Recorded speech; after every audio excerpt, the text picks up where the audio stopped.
I do as best as I can, just because it's on the res. I know I can vote at NYC too, but mainly situations that are closer to home, I would say. I vote because I believe it allows me to have a say in our nation's leaders. I don't currently vote in Navajo elections because I'm not on the reservation all the time.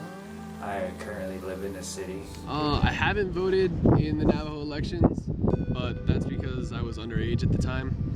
I do plan to vote in the future, so in this upcoming election. I do not. The main reason is that it's kind of like a displacement thing. Like, I'm not on the reservation and it's kind of too far for me to go. Yes, I do, because I'm a Navajo citizen and my family is very involved in Navajo politics, and it's just something I value and learn from them. No, I don't vote in the Navajo elections because I live in the city and I'm not a registered voter for the Navajo government. Yes, I do.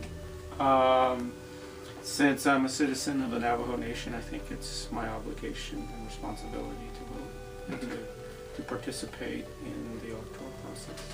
Okay. I haven't voted in a Navajo election yet.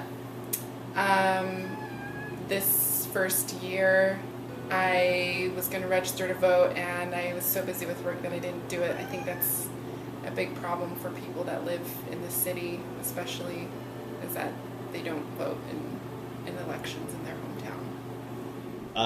Yes, I do vote in the tribal elections. I vote in Sweetwater, Arizona. That is my chapter. I vote mostly because I feel that's my responsibility. Well, a good leader, I would say, is non-corruptible. I know that's a really hard quality, just because I always see a lot of corruption, and I really don't want to see that. I want to see more of us working together as a tribe that we used to in the past.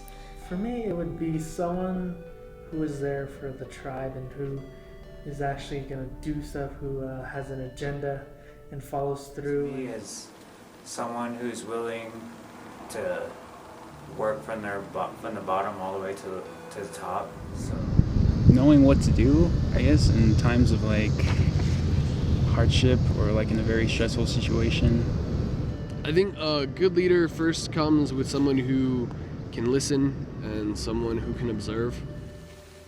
A good leader is someone who is open-minded and listens and tries to represent the interests of their people rather than just push their own agenda. A good leader is someone who's going to listen. Someone who's going to listen to the people. I think a good leader recognizes that if they're chosen to lead, that they are doing a service for their community and for their family and for the nation as a whole. A good leader, I think, is somebody who listens to even the smallest, I guess, the lowest person on the totem pole, listening to their opinions, taking those into consideration. A leader is someone who thinks about others and places them for, their personal agendas.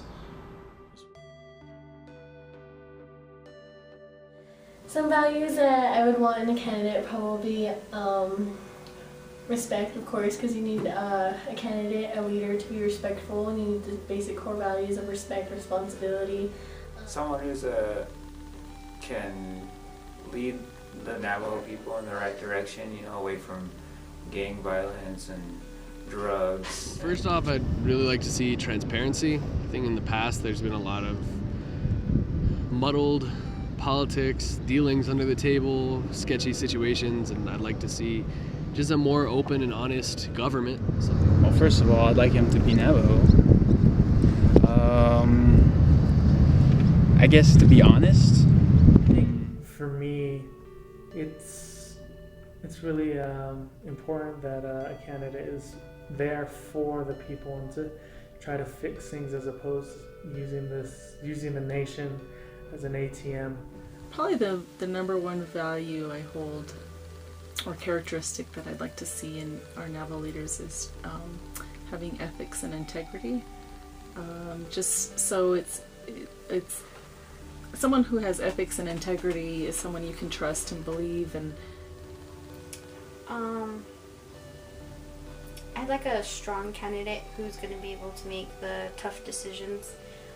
Sometimes they're not the most favorable decisions or the most popular decisions, but I want a leader who can make those decisions and make those decisions because they're the right decisions. Integrity has a responsibility and a recognition of service to the community and to the nation as a whole. A person who is ethical. He or she should definitely have previous experience with some type of local government, city government. It'd be great if it was tribal related, but I think any type of experience in any type of politics. I'd say just pure leadership that shines through, just because for one, we've struggled with leadership. I want to see communication so everything goes smoothly. I want to see some sort of tribal government that runs smoothly and everybody is able to voice their opinions. I think the biggest thing I want them to achieve is economic independence. I feel a lot of times we rely too much on the U.S. government and for their handouts.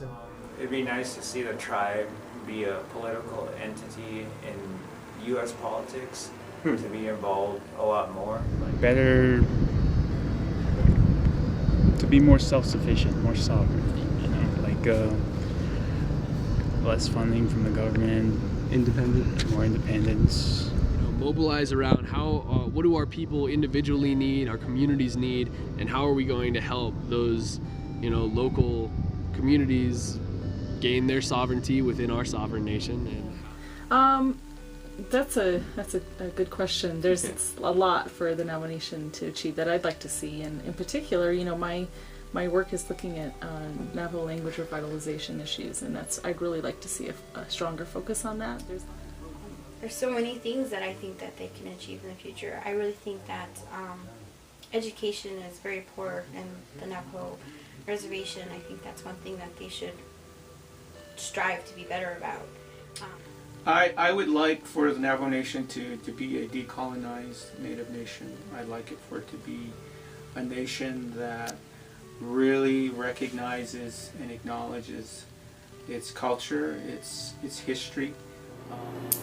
I think better opportunities for small businesses to be able to open on the reservations, but also off of the reservations. But I think that's something that most tribes struggle with, in that looking at our agreements, whether or not treaty, but also just looking at agreements on how much power we actually have.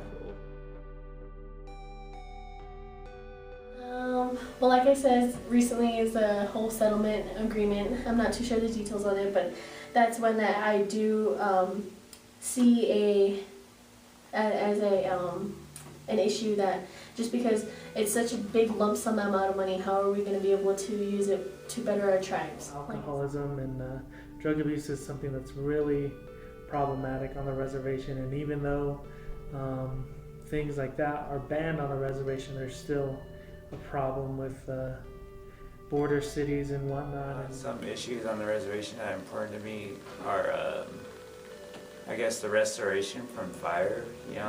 How they handled the aid wasn't really too appealing. Mainly like the environment, like coal mining. I don't know. I guess that would be probably like the biggest thing for me.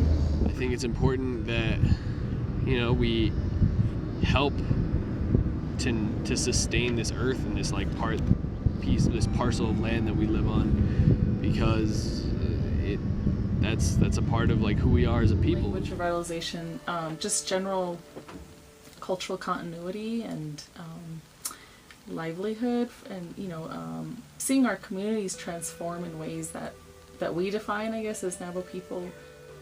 I think, of course, education is a big one. It's really important to make sure that we educate ourselves, both in the traditional form and in the, I don't know, the white per se form. We want to know and live both worlds as best as we can. You have the issue about environmental protection, sustainability. You have issues regarding the protection of Navajo elders. The education system is a big one. I do know some people that teach on the reservation, and their main concern is that they either don't have enough money, or programs are cut, or they don't have the resources they need, or the resources that they want. I would say, for the most part, resource extraction is a huge issue right now. Well, Navajo Nation has already helped me out a lot, just by the scholarships that's helped out me so much. Mainly for them, going back to the couple other questions, they really have to kind of be able to take charge and be able to be economically independent to kind of help a lot of students. Well, they're helping me out through funds and scholarships right Mm-hmm. now in school, and I'm going to school to be a nuclear engineer, so it's really helping me out a lot. Maybe once every year or week or month or so, write me a letter just to ask me how I'm doing. Putting a lot of money towards scholarships and youth, like, it's really important that our youth go on to get an education. And I think through education, that's a good way to connect to youth and young adults in colleges, and that's where I work. So they could help, I guess, me in my work just by being open to being present. I hope that, I can take these things that are my strong points, which is education and kind of having a really strong mind to be able to see those changes, but go in and make those changes without offending anybody. The younger people that are coming up, the issues that they're concerned about, their priorities, is a recognition of that and an acknowledgement of that, and encouraging of those students to come and think about getting a degree in Native American Studies. That's an area that a lot of people don't think about when they think about going to college. I definitely at some point want to go back to the reservation for just to, like how some people, they go to school off the reservation and then they go back to try and help their community out. That's something that I want to do. What I get from this culture, what I get from this identity, is just the support that I need to, the philosophy and everything to help me day to day for the most part.